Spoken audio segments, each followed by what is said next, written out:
Hello friend, कैसे हो आप सभी। उम्मीद करता हूँ बहुत अच्छे होंगे। दोस्तों, एनसीईआरटी कंसेप्ट में आपका फिर से स्वागत है।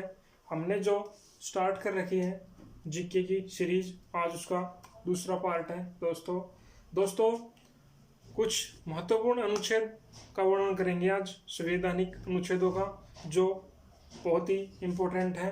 पेपर में जितने भी एग्जाम होते हैं उनमें कोई ना कोई आर्टिकल आता रहता है, इसलिए यही आर्टिकल करने हैं आपको जो इम्पोर्टेंट है। आज मैं सारे के सारे इम्पोर्टेंट आर्टिकल कराऊंगा।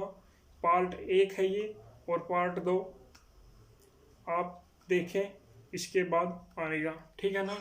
दोस्तों, पार्ट 1 में इम्पोर्टेंट जितने भी आर्टिकल हैं वो, और पार्ट 2 में भी, ठीक है ना। ये एक मास्टर वीडियो होगा, ठीक है। इससे बाहर आर्टिकल पेपर में नहीं आएंगे दोस्तों, ठीक है ना। इसलिए आज स्टार्ट करते हैं, आर्टिकल्स के बारे में पढ़ते हैं, संवैधानिक अनुच्छेदों के बारे में पढ़ते हैं। डियर फ्रेंड, बात कर लेते हैं, कुल अनुच्छेदों की बात कर लेते हैं। टोटल अनुच्छेद कितने हैं डियर फ्रेंड। हमारे जो संविधान में जो अनुच्छेद हैं वो 395 हैं, ठीक है। कुल अनुच्छेद कितने हैं? 395 है। और अनुसूचियां कितनी है? पहले कितनी थी? 8, और अब कितनी होगी? 12, ठीक है। यहां से वैसे जो 395 अनुच्छेद है, बट इसके पार्ट मिला करके हम 455 प्लस तक के इसके पार्ट है, ठीक है ना। जैसे 395A, ठीक है ना, 18A, ठीक है ना, 143, ठीक है, 63A, 85A, 51A, ऐसे पार्ट बना करके कुल अनुच्छेद कहाँ तक पहुंच गए हैं? 455 तक पहुंच गए हैं। बट रियल में अनुच्छेद कितने हैं? टोटल 395। देखिएगा, अनुच्छेद जो है वो पेपर में बार बार पूछे जाते हैं, इसलिए मैंने सोचा कि क्यों नहीं आर्टिकल का एक अच्छा सा लेक्चर बनाया जाए जो आपको आसानी से याद हो जाए। दोस्तों, इम्पोर्टेंट ही आर्टिकल करने हैं। देखिएगा, स्टार्ट करते हैं, आर्टिकल के बारे में पढ़ते हैं। जितने भी अनुच्छेद हैं मैंने यहाँ पर लिख दिए हैं, और आप देखें अब इनको मैं कैसे समझा रहा हूँ। आपको समझना ये है, जैसे हम इसको डिवाइड करके पढ़ेंगे, ठीक है ना, अलग अलग, ठीक है। जैसे भाग 1 से लेकर के 4 तक की बात करते हैं, ठीक है ना। भाग 1 से लेकर के 4 तक की बात करते हैं, तो इसमें किस चीज का जिक्र किया गया है? किस चीज का वर्णन है?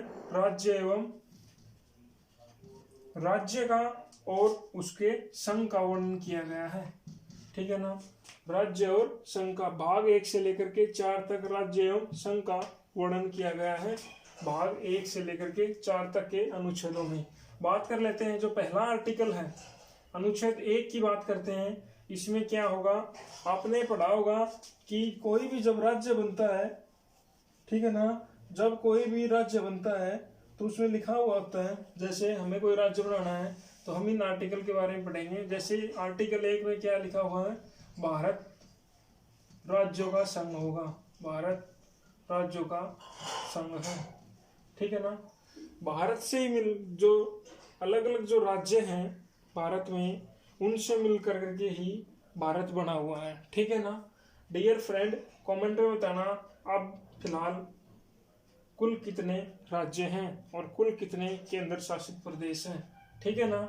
डियर फ्रेंड, बात कर लेते हैं, आर्टिकल 2 की बात कर लेते हैं। इसमें क्या होगा? राज्य, कोई भी राज्य यदि हमें बनाना है, ठीक है, निर्माण करना है, ठीक है, उसके बारे में पढ़ेंगे।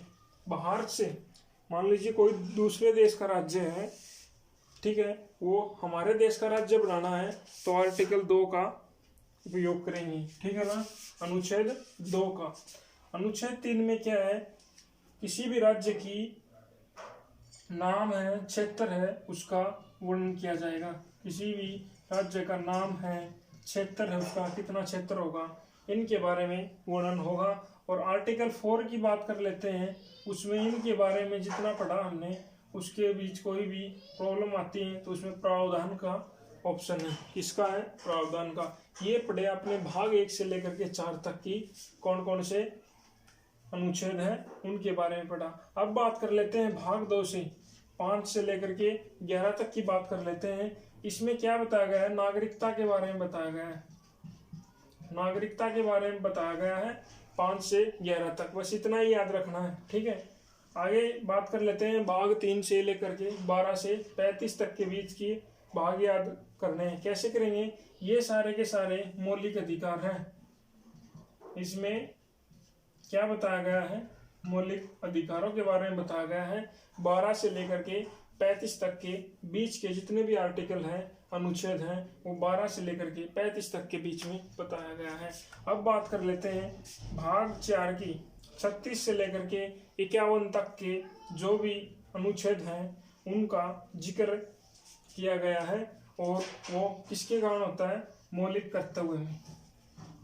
कुछ हर नागरिक के कुछ कर्तव्य हैं, उनके बारे में जिक्र आर्टिकल 36 से लेकर के 51 तक किया गया है भाग 4 में, ठीक है ना दोस्तों।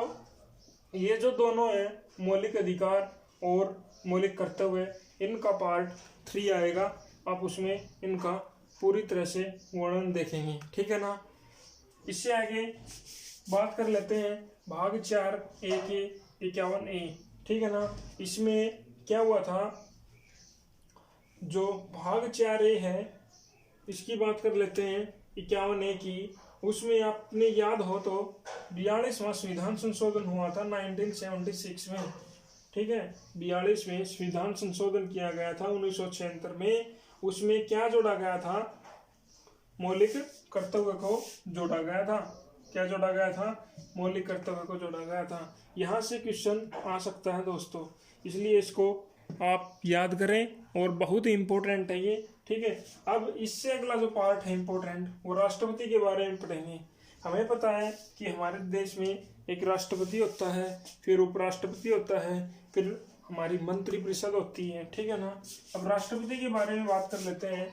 आर्टिकल 52 की बात करते हैं, अनुच्छेद 52। अनुच्छेद 52 में एक राष्ट्रपति का पद होगा, इसका वर्णन किया गया है। और आर्टिकल 53 में क्या बताया गया है, आर्टिकल जो 53 है उसमें राष्ट्रपति की शक्तियों के बारे में बताया गया है, इसकी क्या शक्ति है और क्या इसके कार्य हैं।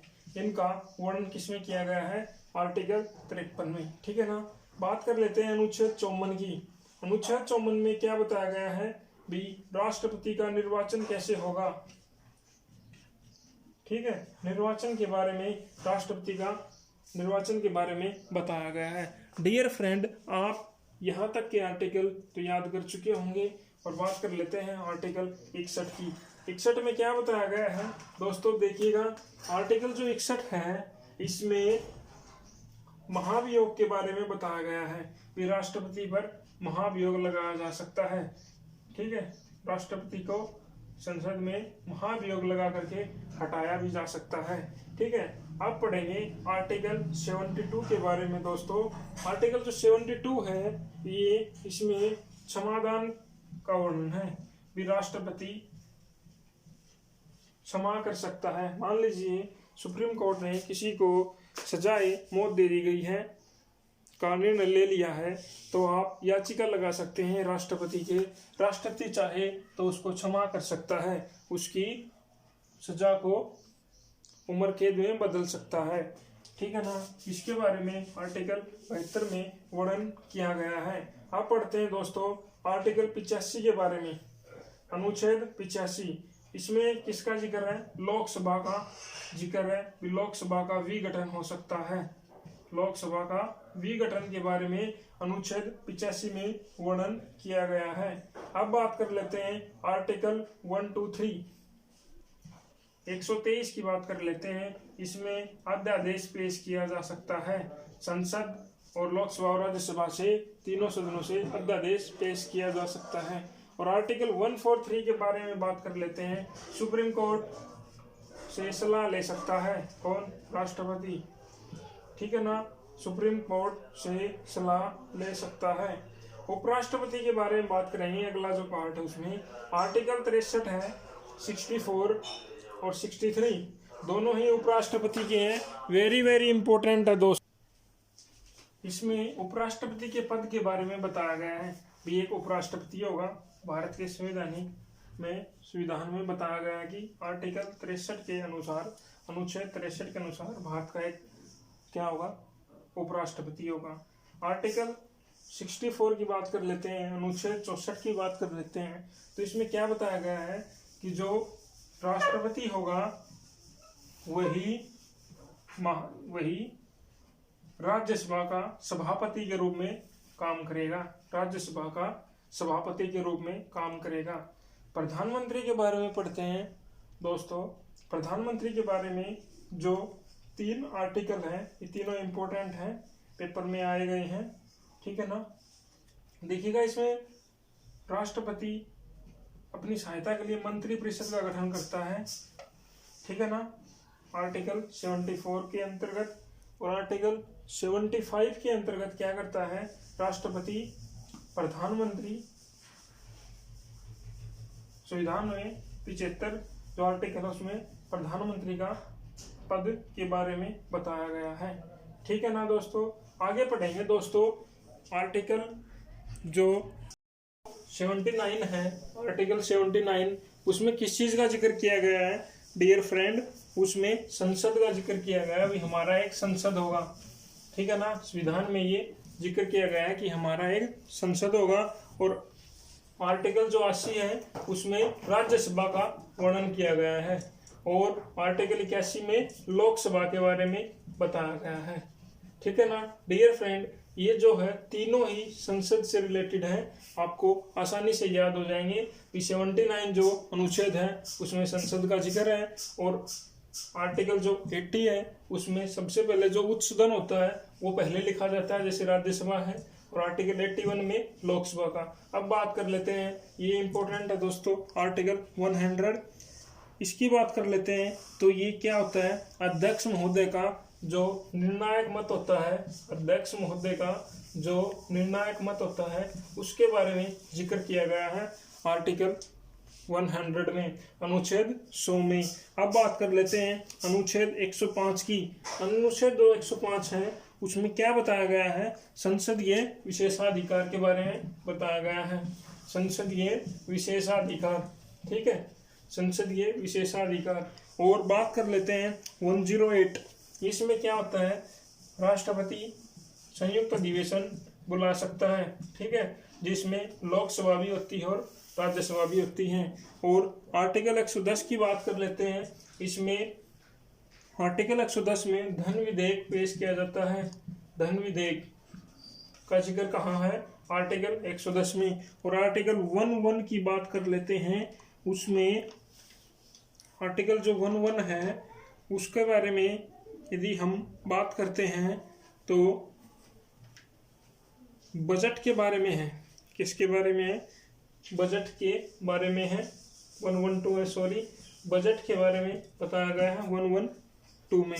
और बात कर लेते हैं 117 में, हाँ 116 की बात कर लेते हैं। इसमें लेखानुदान के बारे में बताया गया है, ठीक है। इसमें जो संविधान का जो अनुच्छेद है 116 उसमें लेखानुदान के बारे में बताया गया है। वित्त विधेयक के बारे में 117 में बताया गया है। वित्त विधेयक के बारे में 117 में बताया गया है। अब सर्वोच्च न्यायालय की बात कर लेते हैं, आर्टिकल 124 की बात कर लेते हैं। उसमें क्या बताया गया भी हमारा एक सुप्रीम कोर्ट होगा, सर्वोच्च न्यायालय होगा। और 131 की बात कर लेते हैं, उसका सुप्रीम कोर्ट का एक क्षेत्राधिकार होगा, ठीक है ना दोस्तों। आज हमने ये सारे के सारे आर्टिकल पढ़े और उम्मीद करता हूँ आपको याद हो गए होंगे। और अपनी राय देना, ठीक है ना, कमेंट में आपको कैसा लगा ये वीडियो, ठीक है ना। लाइक करना, शेयर करना, सब्सक्राइब करना।